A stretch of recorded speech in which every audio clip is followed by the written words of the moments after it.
Assalamualaikum warahmatullahi wabarakatuh. Bismillahirrahmanirrahim. Alhamdulillahirrahmanirrahim. Assalatu wassalamu ala asrofil anbiya wal mursalin Sayyidina wa maulana wa habibina Muhammadin wa ala alihi wa sahbihi ajmain, amma ba'du.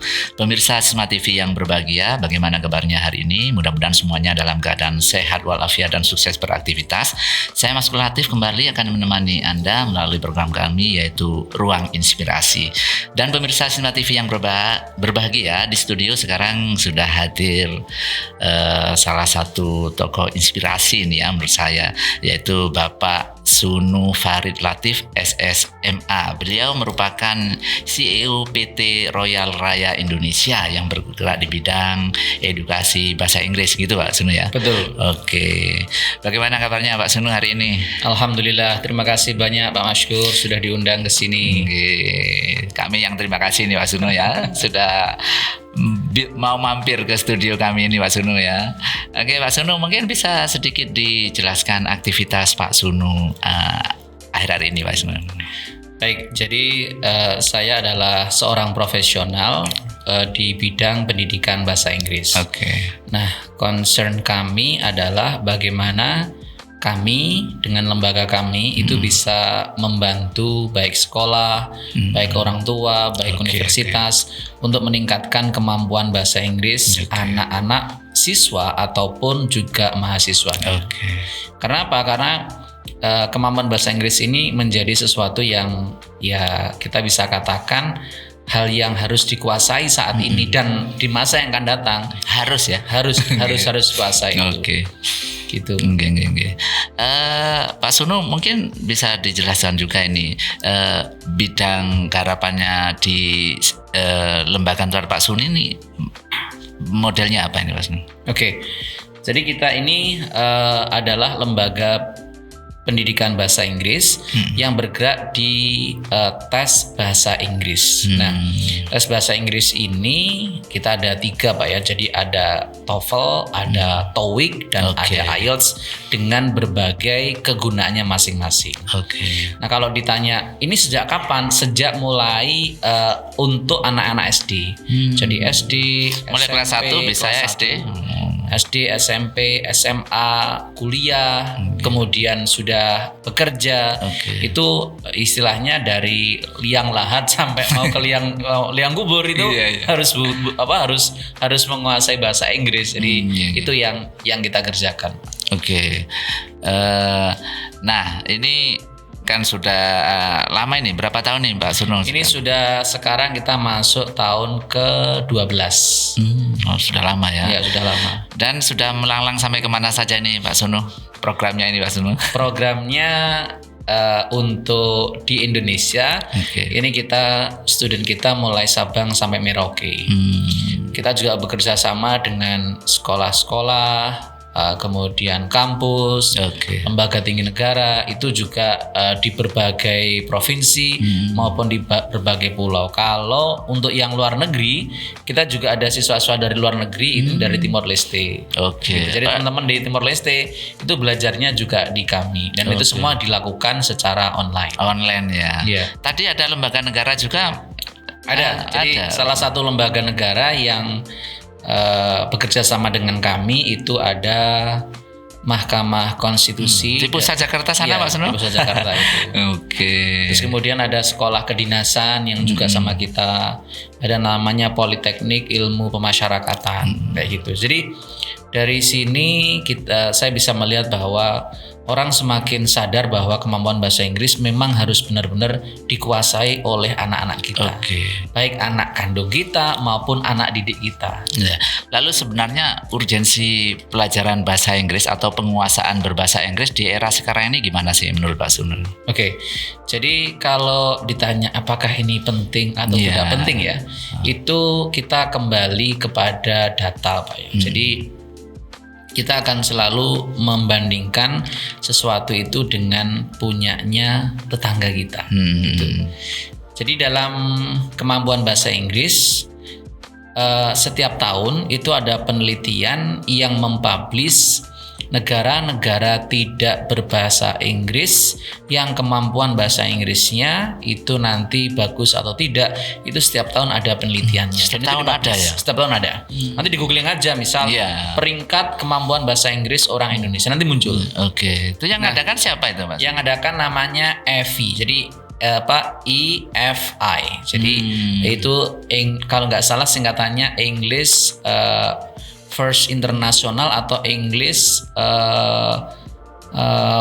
Foundation International. Saya lupa singkatannya, tapi memang sudah diakui dunia ini ya. Sudah diakui dan itu selalu dipublish setiap tahun gitu. Oh gitu. Nah, data itu menunjukkan bahwa kemampuan bahasa Inggris kita ini sangat rendah. Rendahnya di mana?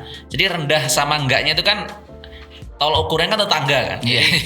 Perbandingannya sama siapa kan. Okay. Sudah punya mobil gitu. Mobilnya apa ini ya? Yang lainnya sudah punya belum? Kalau lainnya punyanya pesawat, berarti punya mobil ini biasa kayak gitu.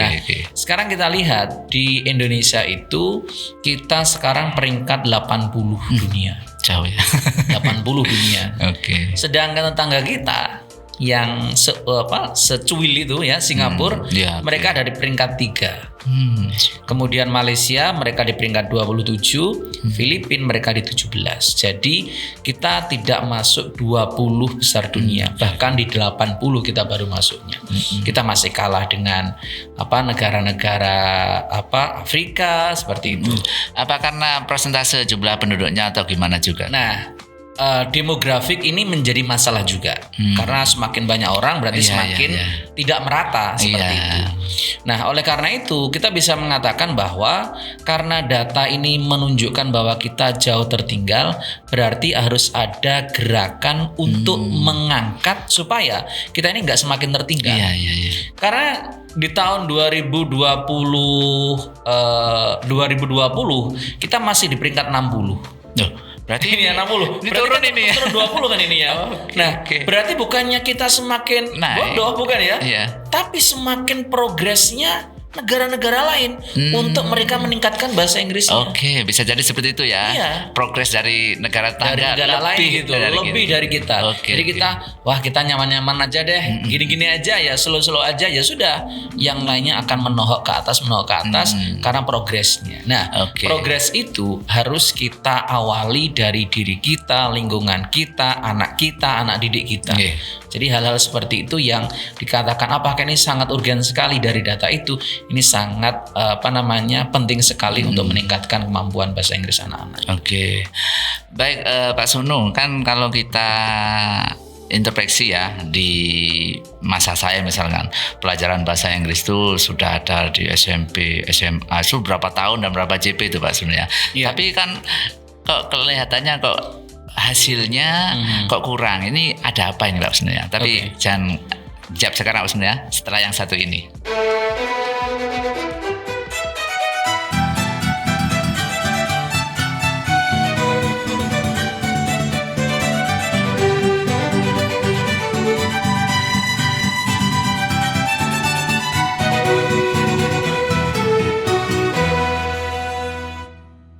Baik pemirsa Sisma TV yang berbahagia, kita lanjutkan bincang kita dengan Bapak Sunu Farid Latif ya. Nah ini Pak Sunu, seperti yang saya katakan tadi, di Indonesia ini kan kadang sekarang ini pelajaran bahasa Inggris sudah mulai SD ada SMP, SMA itu sudah berapa tahun dan berapa JP Pak Sunu. Tapi hasilnya kurang maksimal. Itu menurut Pak Sunu apa itu penyebabnya Pak Sunu? Jadi ini pengalaman saya ya. Pengalaman saya ketika saya dulu dapat bahasa Inggris itu waktu SMP. Kemudian SMA. Dulu kalau SD belum ada itu. Zaman saya juga belum ada itu. Belum ada. Nah, dulu kalau kendalanya adalah satu, karena sumber belajarnya yang terbatas. Jadi kita dapat ilmu hanya dari guru aja yang ada di sekolah. Kita nggak ada internet, kita buku juga nggak ada karena memang kondisi dulu buku juga nggak kayak sekarang gitu. Itu yang pertama. Yang kedua adalah kendala dalam penyampaian materi. Jadi kualitas keberhasilan student itu juga didasarkan pada kualitas bagaimana pengajar itu menyampaikan materi. Nah, dua hal itu yang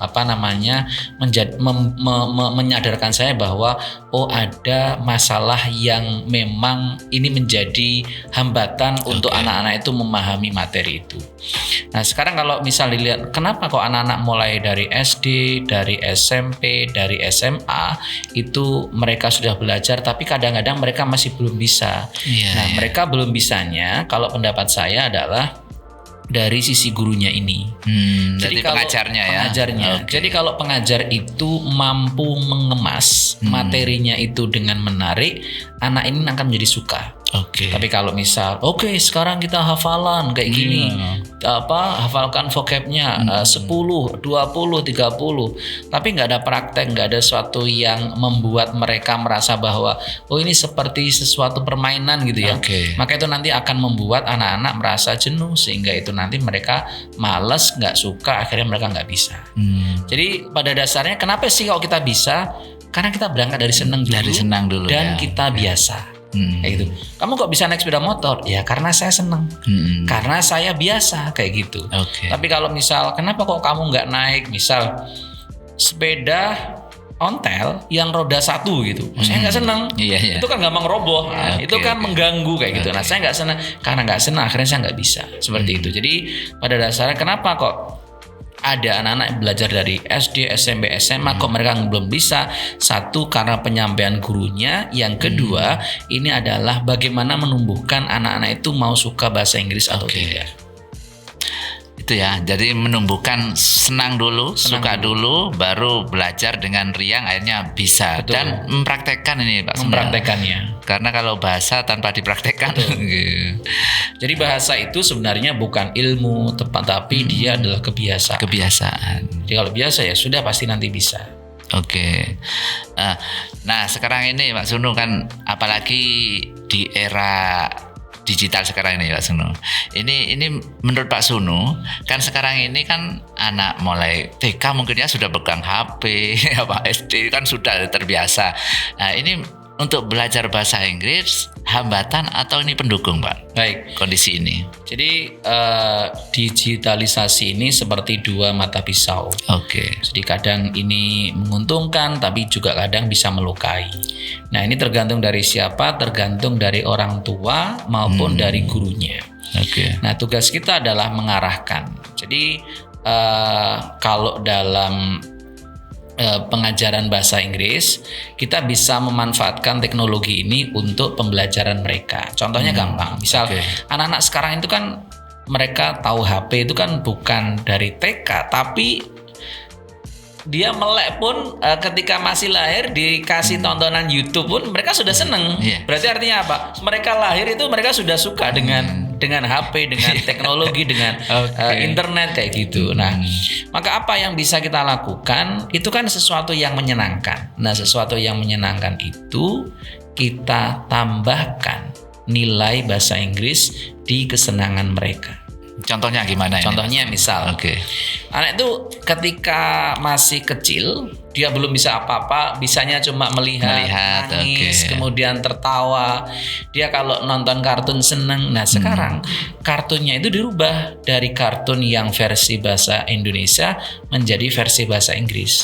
Jadi lagu-lagunya menggunakan bahasa Inggris. Sehingga apa? Mereka terstimulus untuk mengenali ini adalah bahasa Inggris kayak gitu. Jadi nanti kalau ada bahasa Indonesianya dari orang tua, bahasa Inggrisnya dari YouTube itu. Itu salah satu contoh untuk yang anak kecil. Bagaimana kalau anak-anak yang mulai SD misalnya. SD-nya mereka suka main apa nih? Jadi kita nggak melarang mereka, tapi mengarahkan mereka. Misal, saya sukanya ngegame nih. Nah, ngegamenya kita cari gamemu sukanya apa nih? Misal Roblox. Nah, Roblox kemudian kita cari bagaimana Roblox ini memberikan tambahan bahasa Inggris. Misal mereka dikasih subtitle atau gimana lah. Misal mereka sukanya nonton YouTube ya. Kemudian YouTube-nya itu kita cari yang versi bahasa Inggrisnya.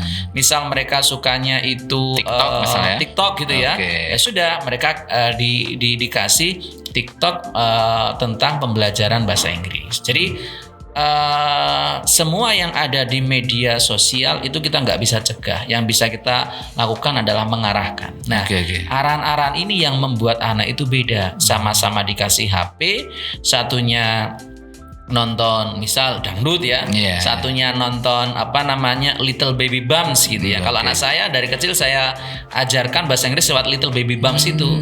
Nah, sehingga mereka bisa mempronunciationkan bahasa Inggris dengan seperti native. Berarti walaupun mungkin nggak ngerti artinya, yang penting dengar dulu. Dengar dulu. Karena penerimaan bahasa itu kan dimulai dari dini, gitu. Bahkan kalau itu orang rumah ngomongnya pakai bahasa Inggris dan dia nggak ada interaksi selain bahasa Indonesia, dia nggak bisa bahasa Indonesia, bisanya bahasa Inggris. Itu yang saya alami dulu waktu sama anak saya. Gitu.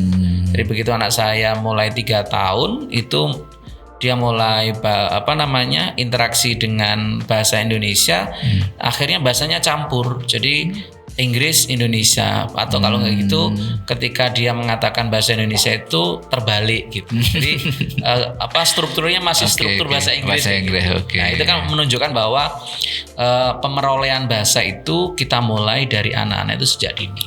Berarti ini peran orang tua sangat besar ini, Pak Sunu ya. Untuk memanfaatkan teknologi. Jadi ini bukan menjadi masalah, tapi ini menjadi pembantu orang tua untuk mengenalkan bahasa Inggris. Tinggal kita mau nggak ngontrol mereka. Berarti orang tua juga harus cerdas juga ini, harus cerdas juga, gitu. Memilihkan tontonan bagi anak-anaknya itu. Betul. Termasuk misal ada game. Jadi game dalam bahasa Inggris anak-anak ada banyak ya. Tinggal nanti kayak main puzzle, main apa yang itu menyenangkan. Itu ada sekali, bahkan yaitu tadi kayak naik level. Jadi kalau berhasil menyelesaikan game ini naik level itu kan seru. Sehingga kayak aku nggak belajar kok, ini aku nge-game aja. Tapi sebenarnya mereka belajar mereka. Betul sekali. Dan kalau ini kasus dari putra jenengan ini dampaknya besar sekali. Jadi besar sekali. Jadi bahkan dia itu beberapa kali kalau misal anak itu dalam kondisi marah gitu ya. Dia ini seperti mengucapkan bahasa Inggris yang saya nggak ngerti artinya. Ini apa artinya? Kemudian ini apa maksudnya gitu? Itu artinya kayak gini gitu. Ini vocabnya ternyata dia sangat banyak sekali vocab yang dikuasai dari pemerolehan bahasa Inggris yang saya berikan dari internet tadi. Itu. Pak Sunu, dan kadang kan memang bahasa Inggris ini orang tua banyak yang pingin ya. Betul. Anaknya pintar bahasa Inggris, tapi nggak tahu caranya bagaimana mendidik di rumah. Itu mungkin Pak Sunu ada trik-trik gitu, Pak Sunu. Jadi satu ya, yang ingin saya sampaikan ke orang tua adalah kalau memang pendidikan itu adalah sebuah investasi, terutama bahasa Inggris. Boleh dikursuskan, boleh belajar sendiri, tapi yang jelas ini harus difikirkan kira-kira anak saya ini maunya di mana. Karena setiap anak itu bermacam-macam dan kondisi orang tua juga bermacam-macam. Ada yang secara keuangan bagus, dia bisa kursuskan, tapi kalau dari segi keuangan masih pas-pasan, maka kursus ini bisa diakali dengan mengenalkan bahasa Inggris melalui teknologi. Jadi misal saya katakan bahwa ada salah satu aplikasi bagus yang itu juga saya sarankan ke teman-teman yang mau belajar bahasa Inggris. Salah satunya namanya Duolingo. Duolingo ini dia itu seperti game. Jadi kayak merangkai kata gitu, Pak. Jadi misal ini bahasa Indonesianya, bahasa Inggrisnya yang mana kayak gitu. Duolingo. Ya, Duolingo. Jadi tulisannya Duolingo gitu. Nah, itu nanti bisa diinstal dan itu gratis. Dan ada ini bisa setiap HP bisa setiap ya. HP bisa. Mau Android, mau iPhone itu bisa. Nanti diinstal aja Duolingo. Nah, Duolingo ini nanti dia ada yang berbayar, ada yang gratis. Kalau misal saya mau gratis dulu nggak apa. Nanti gratis dulu, nanti ada ininya ada berbagai macam game yang bisa kita pakai untuk meningkatkan kemampuan bahasa Inggris. Nah, itu kan sesuatu yang ini gratis, ini ada. Kenapa nggak saya pakai kayak gitu? Nah, dengan mereka nanti setiap hari naik level, saya yakin kemampuan bahasa Inggrisnya akan naik. Ini bagi yang yang mau gratis. Bagaimana kalau yang mau belajar? Yang mau belajar boleh misal ya memanggil guru privat kalau misal sibuk, atau kalau dia mengantar ke kursusan juga bisa, atau mungkin mau kursus online itu juga bisa. Seperti itu. Jadi sekarang ini sebenarnya kalau punya kemauan, orang tua pun bisa dengan mudah untuk mengajarkan bahasa Inggris. Tanpa berbayar pun ada nih gratisannya. Jadi tinggal mau apa enggak gitu aja. Gitu aja. Oke, terima kasih Pak Sunu. Nah, ini Pak Sunu ini kan mempercayakan anaknya di SD Sabila ini Pak Sunu. Bisa kasih masukan saran untuk pembelajaran bahasa Inggris di Sabila ini gimana? Oke. Jadi salah satu yang membuat saya memilih Sabilillah itu adalah terstrukturnya mulai dari SD, SMP, SMA terkait dari bahasa Inggrisnya. Dari mana saya melihat tolok ukurnya? Dari setiap akhir level baik SD, SMP, SMA itu diadakan tes bahasa Inggris. Nah, ini yang tidak saya temukan di semua sekolah. Jadi jarang ada sekolah-sekolah kayak gitu. Nah, ini menjadi bukti bahwa Sabilillah memiliki niatan untuk mengembangkan bahasa Inggris. Bahasa Inggrisnya anak-anak ini. Nah, lantas apa sih yang bisa dikembangkan? Ini kan sudah jalan dikembangkan. Sudah jalan. Maka saya menyarankan ini terutama untuk anak-anak SMA. Ini yang perlu diberikan adalah bagaimana anak-anak SMA itu siap menghadapi perkuliahan. Nah, salah satu yang membedakan sekolah-sekolah elit dengan sekolah-sekolah yang biasa, itu biasanya ketika di kampus yang membedakan itu adalah sekolah-sekolah yang bagus itu akan concern di bidang academic writing. Nah, jadi saya menyarankan nanti dari pihak sekolah Sabilillah untuk yang SMA ujiannya sekarang dikombinasi dalam multiple choice dan dalam IC in English, kayak gitu. Jadi kalau misal TOEFL sudah TOEFL multiple choice. Jadi secara grammar mereka bagus, listening mereka bagus, reading mereka bagus. Nah, selanjutnya mereka harus diajari untuk menulis dalam bahasa Inggris. Karena academic writing ini nanti yang dibutuhkan saat perkuliahan nanti.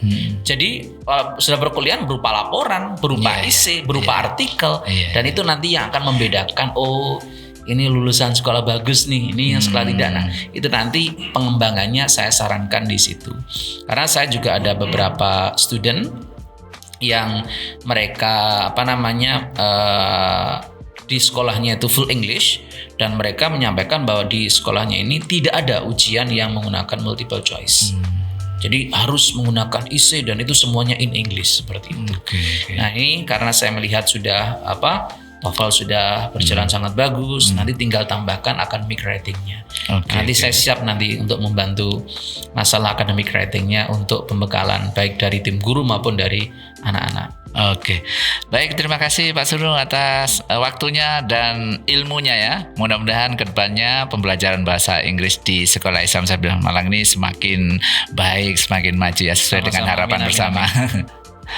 Baik pemirsa Sima TV yang berbahagia, demikian tadi Ruang Inspirasi bersama Bapak Sunu Farid Latif, SSMA. Beliau adalah CEO PT Royal Raya Indonesia yang bergerak di bidang edukasi bahasa Inggris. Mudah-mudahan dapat menginspirasi kita semua. Saya Mas Kelati beserta seluruh kerabat kerja mengucapkan terima kasih atas perhatian Anda. Sisma TV mendidik membangun peradaban dunia. Wallahu muwaffiq ila aqwamit thoriq. Assalamualaikum warahmatullahi wabarakatuh.